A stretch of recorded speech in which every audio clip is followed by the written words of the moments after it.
Morning, friends. Our scripture is from Romans 10, verse 14.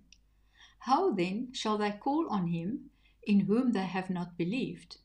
And how shall they believe in him of whom they have not heard? And how shall they hear without a preacher? Please pray with me. Father God, how will people believe unless someone shares the message? Revive our voices to carry the good news.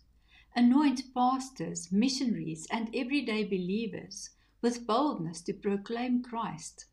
Open hearts to hear and remove the blindness of unbelief.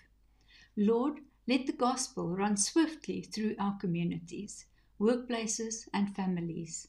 May we not be silent in a world that desperately needs hope. Give us courage to speak of your love, knowing that faith comes by hearing, and hearing by the word of God. Use us to reach the lost. In Jesus' name, amen.